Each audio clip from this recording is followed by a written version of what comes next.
content creators who people have trusted to be pro-consumer are literally doing backflips and 180s, doing their best to defend Nintendo. People who were never in the console war in the first place are now donning their Nintendo-flavored hats, putting them on ready to do battle against anyone trying to break down the classic.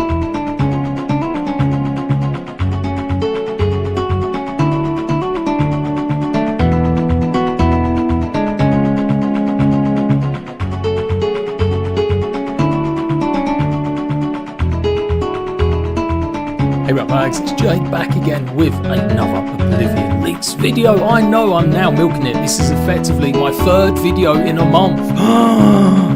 But we generally have some talking points and another confirmed rumour leak that is absolutely happening from one of the most established leakers in the business.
a little bit more concerning for fans that do believe there might not be any mod support at launch.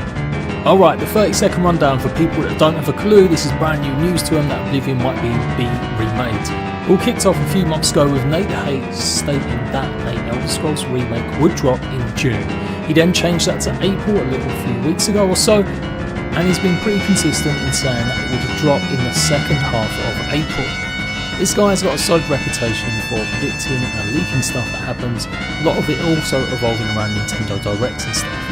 Then we have this guy, Detective C. It's relatively new to the leaking scene, does lots of other types of content on his YouTube channel, and apparently has good connections at Sony.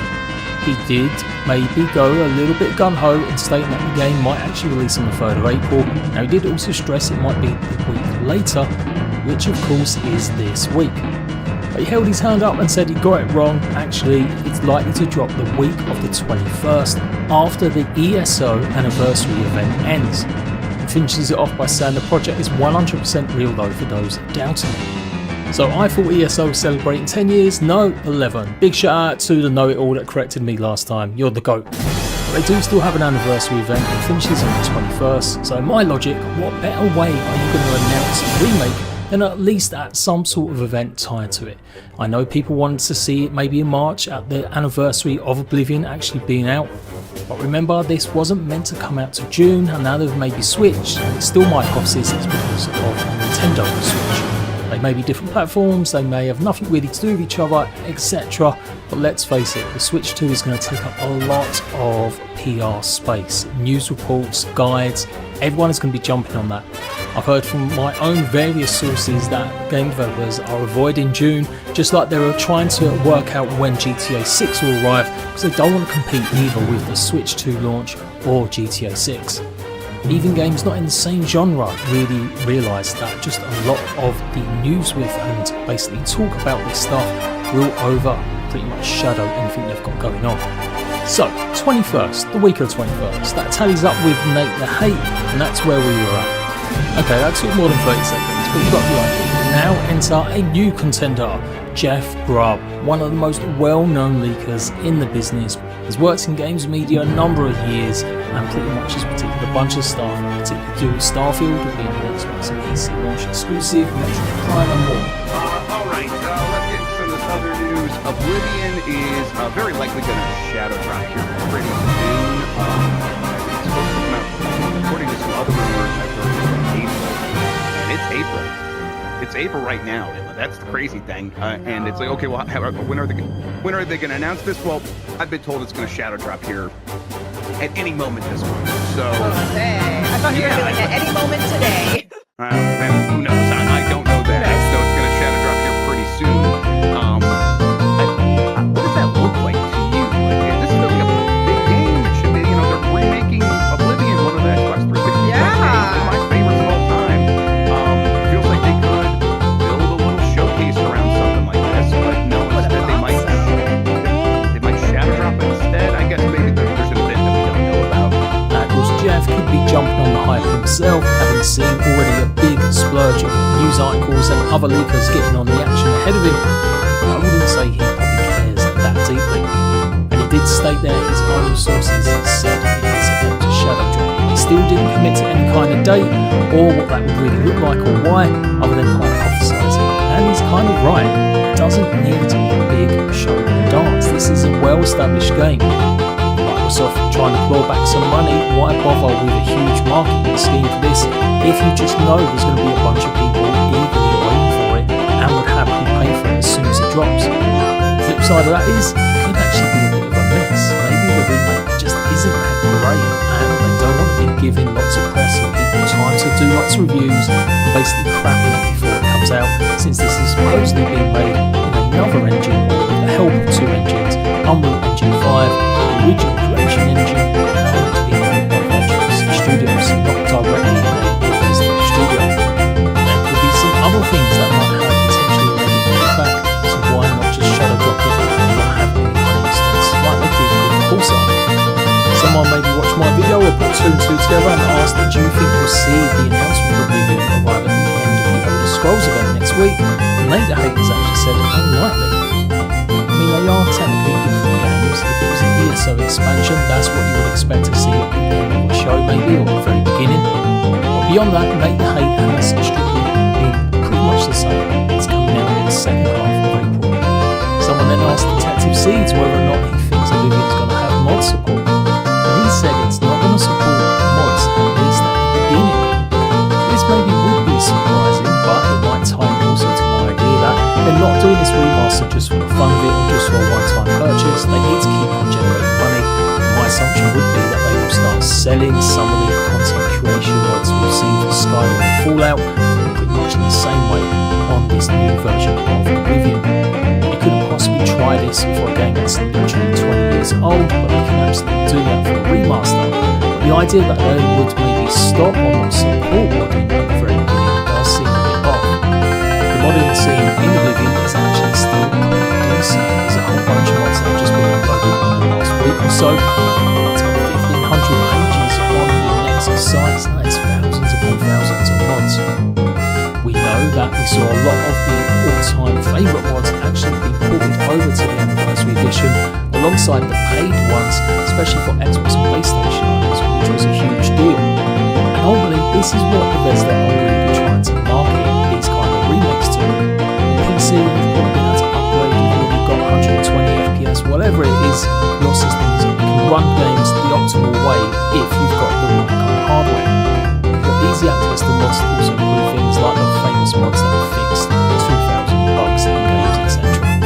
PC players are more likely to carry on playing older games because they've been able to upgrade it over time, don't have to worry about buying remade versions or simply having to get a whole new console to carry on playing their old games.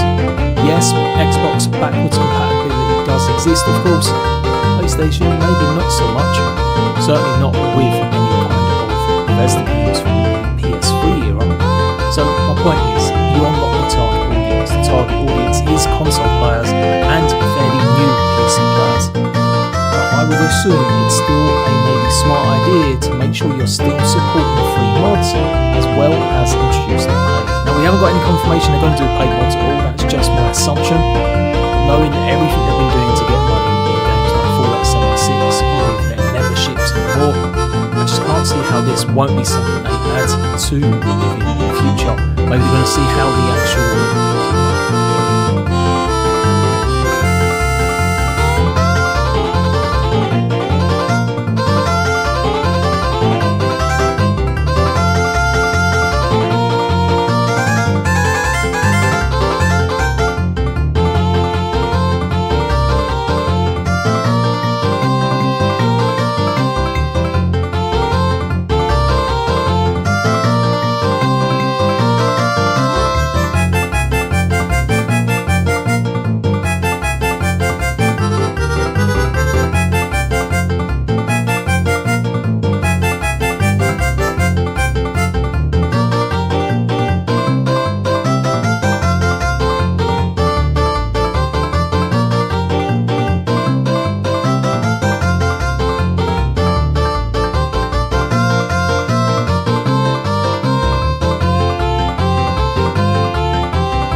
tongue-in-cheek sight.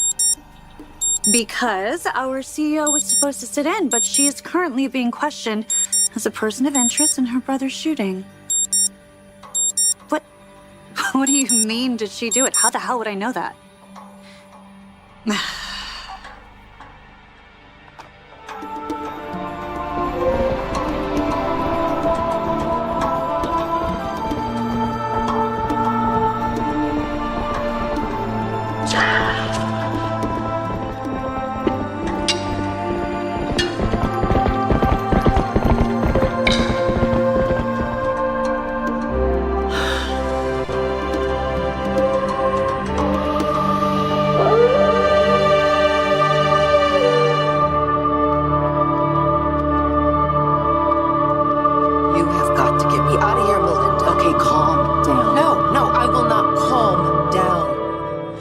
Is going to get out that the CEO of Demera is in custody. And considering that the stock is already plummeting thanks to EJ's coma, this is a disaster. We can't afford to have another hit like this. Yeah, well, I think we have bigger problems than Demir's share prices at the moment. What are you talking about? The gun, Kristen. Sean and JJ just showed it to me, and as you might assume, it gives them probable cause to hold you. Care to tell me why you had it? Oh, those jerks are determined to screw with me. Detective Dumb and Dumber. Competent morons. You are going to have to do better than that. Right. The gun is my mother's. It's a family heirloom. I caught her fishing out of the attic in Aramid. I confiscated it from her, okay? The last thing she needed was to be in possession of a firearm. I was going to get rid of it. Well, you didn't, obviously. Otherwise, Detectives Dumb and Dumber would have found it in your purse. So you can probably guess what my next question is for you. Did you use it to shoot your brother?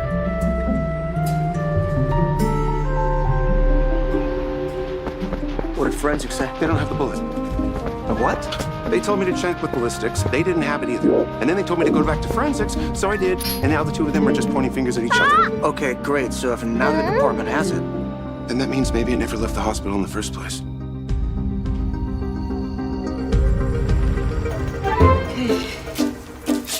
So, how are you doing? You must be worried sick about your dad. Oh, well, yeah, I am worried, but hopeful. I know Mom and Steve won't give up until they find him. No, they won't. And I may be biased, but knowing Steve, he will bring your dad home soon. Safe and sound. Oh, sorry. Second. Oh, it's from JJ. Apparently I have to go talk to the police. Okay. Do you mind if I stay just another minute? Yeah, it's okay. Just don't make it too long, all right? Hey. Hang in there, okay, baby? You. Love you. Love you.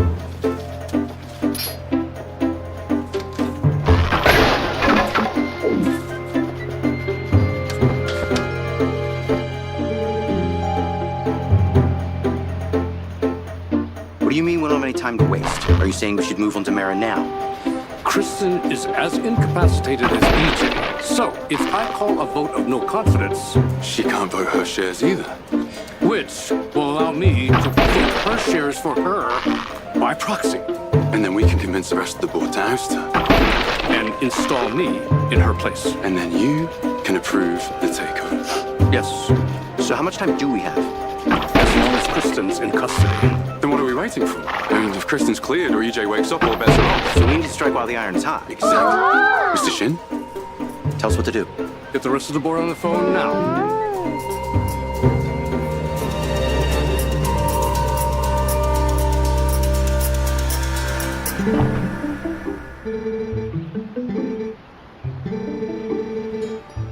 Okay, I know neither of us wants to ask this question, but what do we do if the bullet's not here?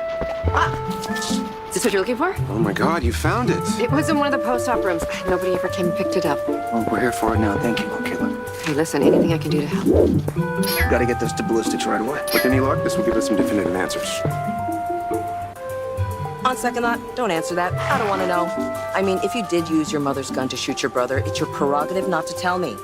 Or anyone else. I appreciate you pointing that out to me, Melinda. I know exactly what my prerogatives are. I am sure you are aware of my previous run-ins with the law. Yes, of course. So you know that I can't argue you're innocent if I know otherwise. You'll never know otherwise. I assure you that.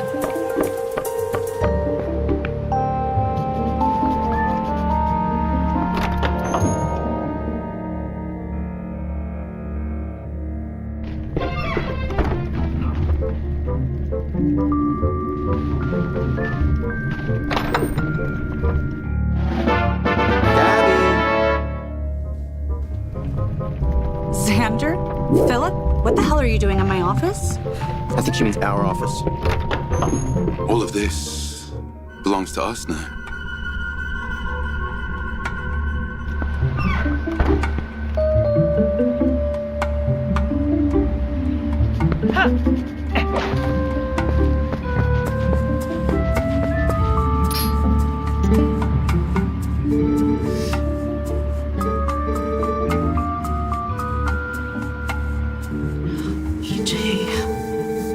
God help me. Yes. I love you. Wow. Hello, Belle. Isn't that sweet?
Shower's all yours. Thanks. Planning to come clean about it, and she was just trying to find the right time. So it wasn't my secret to tell. I see. And that's why I wanted you to drop your suspicions about Philip and Stephanie when you came to me at the hospital. It was because I knew that you were onto them, and I just wanted to protect my friend.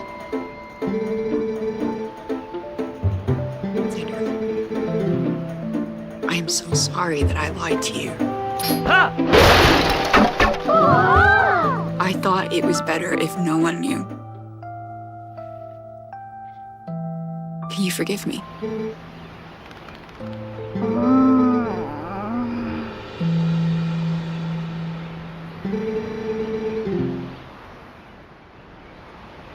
Sarah, are you being serious right now?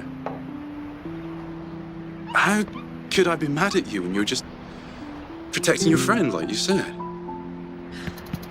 I mean, come on, you withholding a bit of prior knowledge about some fling that Philip and Stephanie were having behind Alex's back, that hardly compares to some of the secrets I've kept from you over the years, does it? That's a fair point. At the end of the day, yes, Alex is family, so is Philip, but any secret about them, I mean, it's not going to directly impact either of us, is it? I suppose not. Of course it isn't. I'm really glad that you gave me the option not to answer because aside from not wanting to compare romantic partners in that way, I can't believe that you thought it was an okay time to bring up Philip. So you're taking the no answer option? Oh. Fine. EJ. Okay. Got it. Good. Now this interrogation is over and I can eat my food. Fine. No further questions. I'm just happy to know my mom won't be doing 25 to life anytime soon. And I'm very touched by your concern. And now, I better get going. Xander and I have a lot to talk about now that another Tamara has been taken off the board.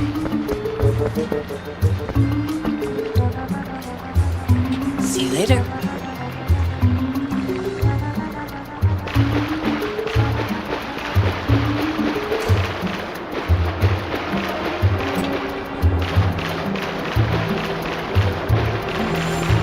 Yes, CJ.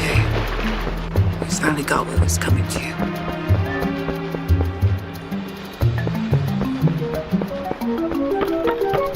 Oh, I take.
Well, this is getting pretty exhausting.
Good evening, y'all. We got an awesome unboxing in store for you this evening. We got the Acer Nifty Nitro 50, and we are going to do a review. We're going to do some specs. We're going to talk about the hardware. We're going to do some gaming and some benchmarks, some bloatware and some BIOS stuff. And I can see light through that. The top, it looks like it's false. Does look like it's false or fake. Not going to allow air. So we do got this big portion to allow air in. Looks like we can see the light through here too. Yep. So this big hawking portion is going to allow air in, so that's going to be a lot better for us. They also got an area to allow the PSU to suck in air, which is good. So let's start from the front, and we'll go from the front to the back here. So we got some extra protection, and then we have a USB-C 10 gigabyte port. We have a 5 gigabyte USB 3.2, headphones, and a microphones jack. course, we have our power and reset buttons on the top right here. All right, so right here is the power button. Here's the reset button. Then we have our LED for our notification that our PC is on. Let's swing around to the rear with the gear. And starting from the very top, we have a 92mm fan. This is your Wi-Fi 6 or Wi-Fi antenna. So it looks like we have 2 USB 2.0s, 2 USB 3.0s, and 2 more USB 2.0s. 10-100 or 10-1000 NIC. We got a microphones, headphones, auxiliary. We got our display port. No, sorry, we got our HDMI port. Our display port for a total of 4 monitors. We have our 500-watt PSU, and it looks like it's a standard ATX loadout. Guys, I almost forgot, but I didn't give you all the stats. I told you about all the parts and stuff, so I plugged the PC in so you could see the coolness, the ambiance of all the lighting. It's kind of neat. But anyways, guys, this is an Acer Nitro 50. It's an Intel 13th Gen LGA 1700. This is an Intel Core i5 13400F.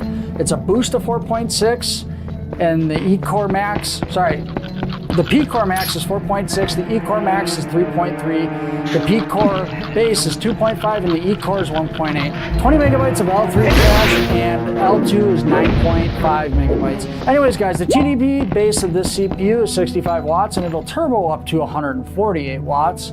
And this CPU supports DDR4 and DDR5. There's a PCI-X 1X slot in here, there's a PCI-X 16X slot, there's 3 M.2 slots in this PC. The memory that's in here is 16 gigabytes DDR4, 3200 megahertz. The storage in here right now is a 1 terabyte M.2 2088 PCIe Gen 4 SSD. It comes with an NVIDIA RTX 3050 with 8 gigabytes GDDR6. The power supply is 500 watts, which we already went over that. Windows 11 operating system, who really cares about that? There's only 2 slots for memory on this PC, which is kind of a bummer. It's only up. I don't think they put one in there. No, they did not. So you could mod this case like in my other video where you take this front off, put the fan on there. You might have to drill a hole for the fan wire, or there might be, no, I see a path, there's a path for it. So I just want to go through basic upgrading with this thing. I'm going to take the graphics card out. I'm going to go through where all the cabling is, show you where all the plugs are, and that's what this portion of the video is going to be about. So we're going to unplug our 6+2 pin guy right here. It does look like it's compatible. It has another 6 pin. So if you get a graphics card that needs 2 8-pins, you're going to need a 6-pin to 8-pin PCIe adapter. So set that guy off to the side. Right here we have 2 trays that are adaptable to 3.5 and 2.5-inch drives.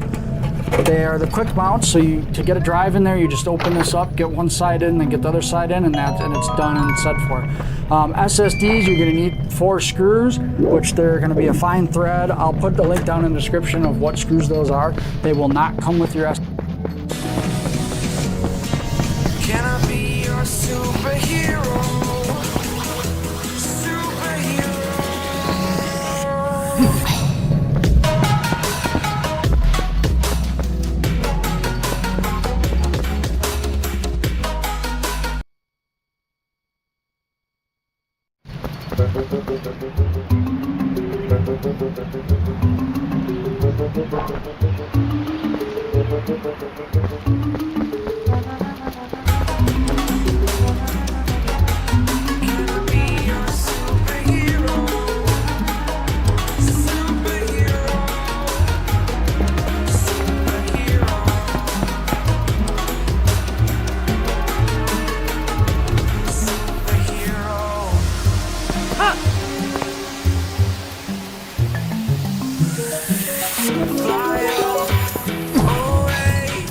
Alright guys, so we start off here. Our first thing that we're going to look for is App Explorer, ExpressVPN, and then the McAfee software. Those are going to look like there's any XMP support in this BIOS version. I don't know if there ever will be. Alright guys, let's get to the nitty-gritty conclusion of this Acer Nitro 50. I really like the case design. It's a slick, cool looking design, and as you see, it didn't do the plastic stuff it had, but it didn't do the worst. It's not like the Asus heater box that has no ventilation coming through the front. You can do some of the same cooling mods you did on the Nitro 50 on my other video, so you can turn this into a really good gaming PC. That's all it is. It's not going to be anything more. There's no way you can upgrade it to be anything more than a good gaming PC. It's a good stepping stool, especially at the price point that it's at. You're really going to, you're getting really kind of what you paid for at that price. I would say you want to plan on doing a GPU upgrade in the future. Other than that, guys, I'm going to give this 1 thumbs up of approval. I'm Tech Nitwit. Hey, Milo, do you mail?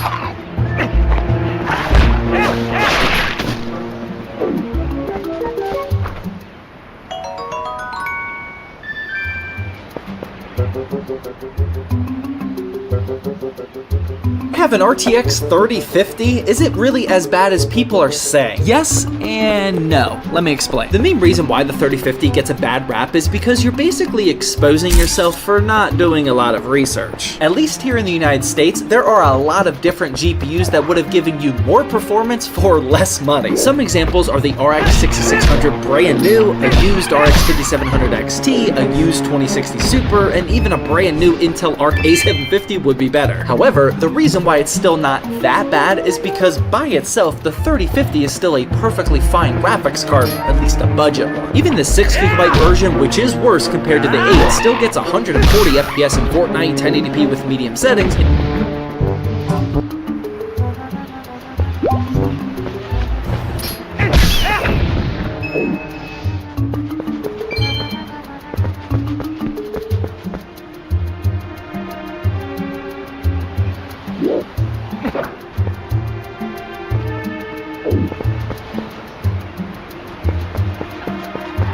Hello everyone, today we will take a look at the Acer Nitro 5, which is Amazon's best-selling gaming laptop, and test the performance of this laptop in games. Hit the like button and let's start.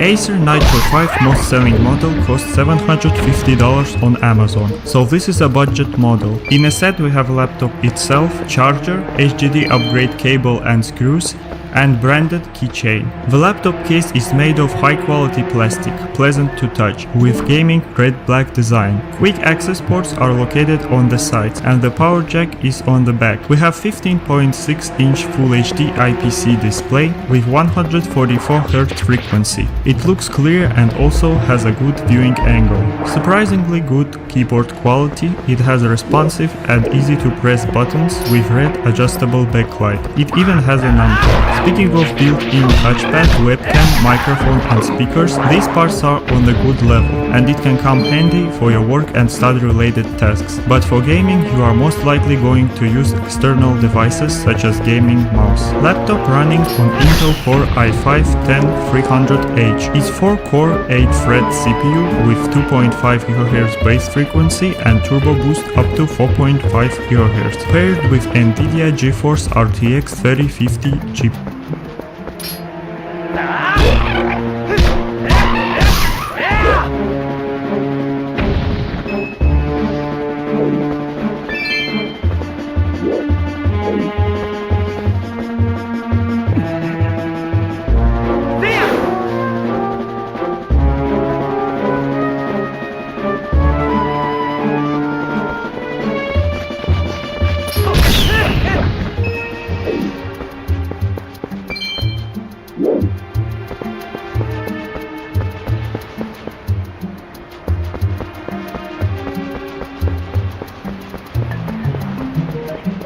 GPU. We have